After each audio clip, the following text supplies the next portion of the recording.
누군가와 대화를 한다는 것은 그만큼 서로에게 마음이 열려 있고 상대방과의 깊은 관계 가운데 있다는 것을 의미합니다. 서로 친밀한 관계에 있다는 것입니다. 기도도 그러합니다. 기도는 하나님과의 대화이며 우리가 하나님과 가깝다는 것을 의미합니다. 그런데 우리가 이처럼 하나님과 가까운 사이가 어떻게 될 수 있었을까요? 우리가 원래부터 하나님과 대화할 수 있는 존재였겠습니까? 에베소서 2장 1절에서 3절에는 우리가 원래 누구였는지 잘 나타내어 주고 있습니다. 성경은 우리를 가리켜 본래 진노의 자녀였다고 말씀합니다. 죄인이었습니다. 성경에서 말하는 죄인이란 단순히 잘못을 많이 저지른 사람을 가리키지 않습니다. 죄인이란 영적으로 하나님을 떠난 사람, 하나님과의 관계가 끊어진 사람을 뜻합니다. 하나님을 떠나서 하나님의 음성에는 귀 기울이지 않고 세상의 풍조를 따라 살아가는 존재입니다. 하나님과의 교제가 단절된 채 자신의 욕심과 세상의 가치관을 따라 살아가는 삶이 본래 우리의 모습이었습니다. 그런데 지금 우리는 하나님과 대화하며 기도할 수 있는 존재가 되었습니다. 그 이유는 예수 그리스도께서 우리를 하나님과 화목하게 하셨기 때문입니다. 그리스도의 십자가를 통해 하나님과 원수되었던 우리를 화목하게 하셨습니다. 이제 예수 그리스도 안에 있는 자들은 더 이상 진노의 자녀가 아니라 하나님의 자녀입니다. 어린 자녀들과 부모님의 대화를 들어보셨습니까? 아주 어린 자녀들과 부모님의 대화를 들어보면 거창하거나 심각한 이야기를 하지 않습니다. 대부분의 이야기가 매우 일상적이거나 자기 감정을 표하거나 혹은 필요를 요구합니다. 자녀와 부모는 매우 친밀한 관계입니다. 그래서 그 대화들은 꾸밈이 없고 모든 것에 있어서 함께 공감하며 대화합니다. 우리와 하나님의 관계도 이와 같습니다. 예수님으로 인해 우리는 하나님의 자녀가 되었습니다. 하나님과 대화할 수 있는 관계에 서 있는 것입니다. 그래서 우리의 기도는 매우 사적이기도 합니다. 힘들고 어려움을 하나님 앞에 이야기합니다. 마음의 위로를 구합니다. 혹은 아버지에게 필요를 요구하기도 합니다. 하지만 우리가 하나님의 자녀가 되었다고 하여도 한 가지 잊어버리지 말아야 할 것이 있습니다. 그것은 기도의 중심이 언제나 하나님이어야 한다는 것입니다. 우리는 이제 기도할 수 있는 위치에 서게 되었습니다. 십자가의 은총으로 하나님의 자녀가 되었고, 그래서 하나님의 은혜로 사는 자들이 되었습니다. 우리는 이제 세상의 힘으로 사는 자들이 아닙니다. 하나님의 자녀이기에 더 이상 세상을 의지하거나 우리 자신을 의지하지 않고 하나님만을 의지하며 살아갑니다. 우리는 하나님께 의존적인 존재입니다.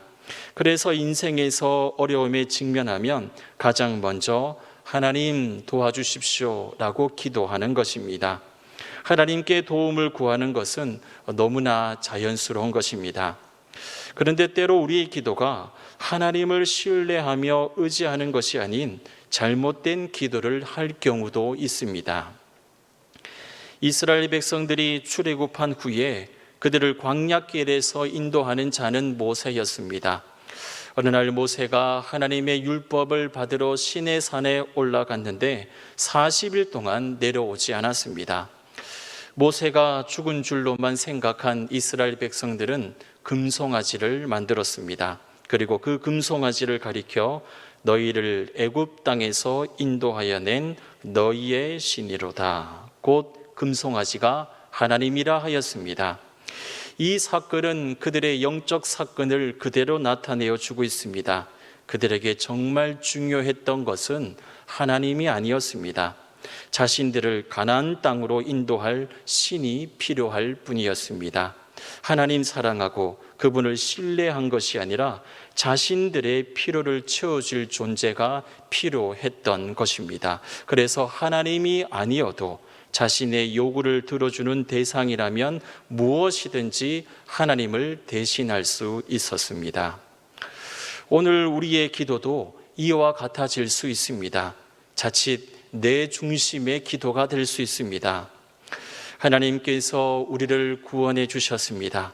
우리는 하나님의 은혜 없이는 살아갈 수 없는 존재입니다. 늘 기도하며 하나님만을 의지하며 때를 따라 도움을 구하며 살아갑니다.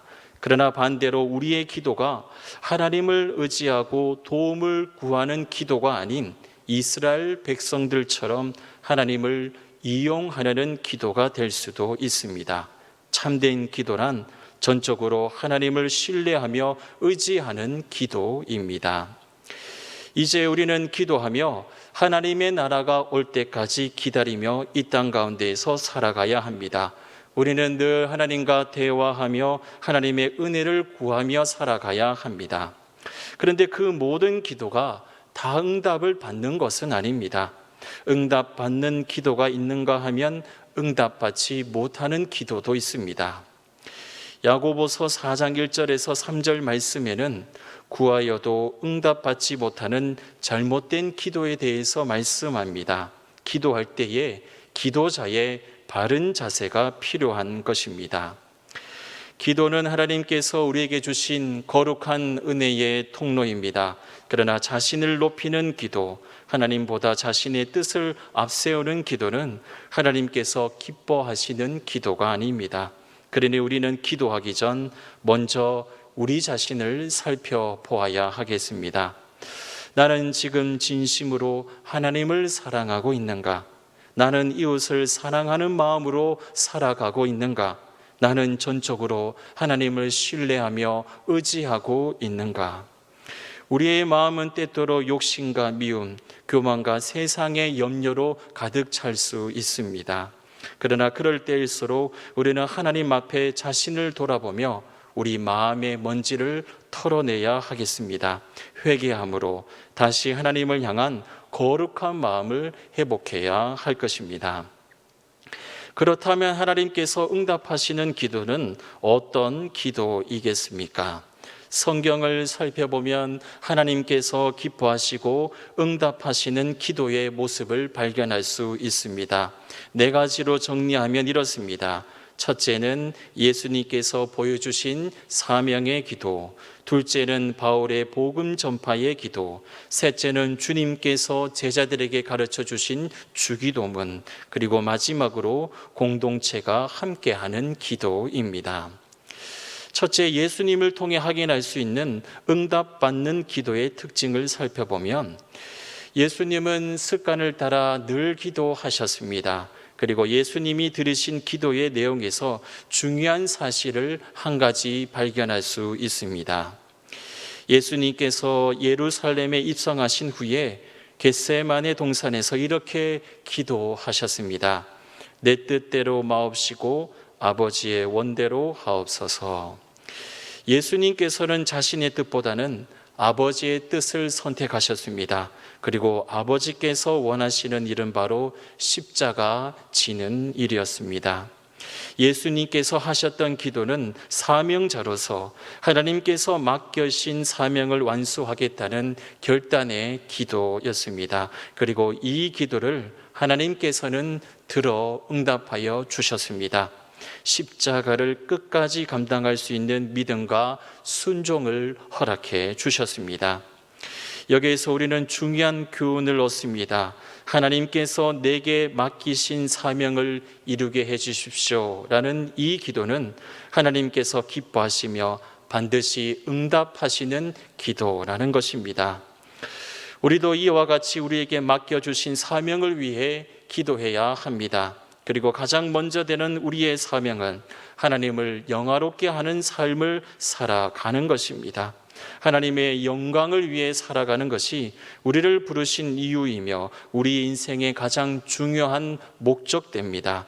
이것을 이루기 위해 우리는 기도해야 합니다. 하나님, 제게 맡겨진 사명을 끝까지 감당하게 하시고 하나님의 뜻을 이루는 삶을 살게 하옵소서.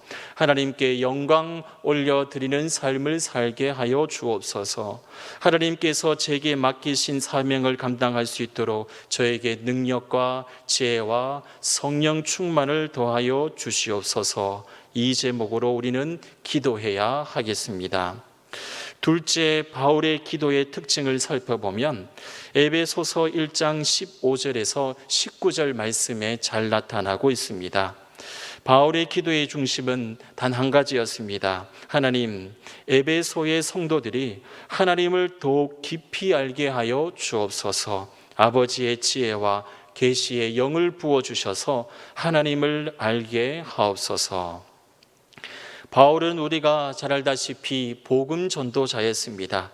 일평생을 이방 지역으로 돌아다니며 복음을 전하였습니다. 그래서 그의 기도의 내용은 복음의 문이 열리고 하나님을 아는 지식이 있기를 바라는 기도였습니다. 그리고 하나님께서는 이 기도를 들어주셨습니다. 복음은 예루살렘을 넘어 소아시아와 유럽에까지 전해졌으며 수많은 사람들이 예수 그리스도를 믿게 되었습니다. 오늘날에도 하나님께서는 이 기도를 기뻐하십니다. 한 영혼을 사랑하는 마음을 달라는 기도, 복음의 문이 열리기를 구하는 기도, 믿지 않는 사람들의 마음이 열리어 복음을 받아들이게 해달라는 기도, 교회가 복음의 사명을 잘 감당하게 해달라는 기도, 하나님께서는 이런 기도에 반드시 응답하여 주실 것입니다. 셋째로 응답하여 주시는 기도의 특징은 주기도문에서 확인할 수 있습니다. 예수님께서 제자들에게 가르쳐 주신 주기도문을 살펴보면 두 부분으로 나누어 볼 수 있습니다. 앞부분은 하나님의 이름과 하나님의 나라, 그리고 하나님의 뜻을 구하는 기도이고, 뒷부분은 우리의 일용할 양식과 죄사함, 시험에서의 보호를 구하는 기도입니다. 그 가운데 가장 중요한 핵심은 하나님 나라가 임하시오며입니다. 주기도문의 중심은 하나님의 나라가 이 땅 가운데 임하게 해달라는 기도입니다. 하나님의 나라는 우리가 잘 알다시피 미래적 요소가 담겨져 있습니다. 우리가 죽고 나중 가는 곳이 하나님 나라입니다. 그런데 예수님의 주기도문을 살펴보면 이 미래적 하나님 나라가 이 땅에서도 임하여 주십시오라고 기도하라 하셨습니다. 곧 하나님의 나라가 지금 이 땅 가운데 나타나기를 기도하라 하셨던 것입니다. 이 하나님의 나라는 하나님께서 다스리시는 나라를 뜻합니다. 죄와 불의가 아니라 의와 평화의 나라입니다. 미움과 다툼이 아니라 사랑과 화해가 있는 나라입니다. 억압과 불의가 아니라 공의와 정의가 세워지는 나라입니다. 그리고 그 나라가 지금 이 땅에 임하여 주십시오라고 우리 주님은 기도하라 하셨습니다. 그러므로 우리는 기근과 전쟁과 빈부격차가 있는 이 땅 가운데 하나님의 나라가 임하여 주십시오라고 기도해야 할 것입니다. 이 땅에 하나님의 나라가 임하여 참된 평화가 임하도록 기도해야 하겠습니다. 마지막 네 번째 응답받는 기도는 서로 함께 하는 기도입니다. 마태복음 18장 19절의 말씀입니다. 진실로 다시 너희에게 이르노니 너희 중에 두 사람이 땅에서 합심하여 무엇이든지 구하면 하늘에 계신 내 아버지께서 그들을 위하여 이루게 하시리라. 야고보서 5장 14절과 15절의 말씀입니다. 너희 중에 병든 자가 있느냐? 그는 교회의 장로들을 청할 것이요 그들은 주의 이름으로 기름을 바르며 그를 위하여 기도할지니라. 믿음의 기도는 병든 자를 구원하리니 주께서 그를 일으키시리라. 방금 읽어드렸던 두 성경 구절에서 우리가 확인할 수 있듯이 우리가 서로 함께 모여 기도하면 하나님께서 그 기도를 들어주신다고 말씀하고 있습니다. 이웃을 위한 기도를 하나님께서는 들어주실 것입니다. 공동체의 회복과 부흥을 위한 기도를 하나님께서는 들어주실 것입니다. 병든 자를 위해 서로 함께 기도하고 시험 가운데 있는 성도들을 위해 함께 기도하면 하나님께서는 응답하여 주실 것입니다. 우리 그리스도인들은 기도할 수 있는 자들입니다. 기도는 하나님께서 자녀들에게 주신 가장 큰 특권이며 가장 큰 능력입니다. 기도하되 우리에게 주신 사명을 위해, 복음 전파를 위해 하나님의 나라가 임하도록 기도해야 하겠습니다. 어려움과 환난 날에 도움을 구하며 함께 모여 기도해야 하겠습니다. 그러나 때로는 그 기도가 당장에 이루어지지 않을 때도 있을 것입니다. 간절히 부르짖었지만 하나님께서 침묵하시는 것처럼 느껴질 때도 있습니다. 그때에도 우리는 낙심하지 말고 여전히 기도해야 할 것입니다. 이루어지지 않아도 우리는 여전히 기도하는 것입니다. 그렇게 우리가 기도하며 하나님과 깊은 대화를 나누는 것입니다. 그때 우리는 하나님과의 대화, 하나님과 더 깊은 친밀함, 하나님 품 안에 거하게 될 것입니다. 기도하여 하나님을 만나게 될 것입니다. 기도하여 하나님 안에 거할 때 우리는 그 어떠한 풍랑이 일어나도 흔들리지 않게 될 것입니다. 오늘 이 금요 기도에 나오신 여러분 모두 다 날마다 기도하셔서 하나님께 더 깊이 뿌리 내리시는 귀하고 복된 신앙생활 되실 수 있기를 소망합니다.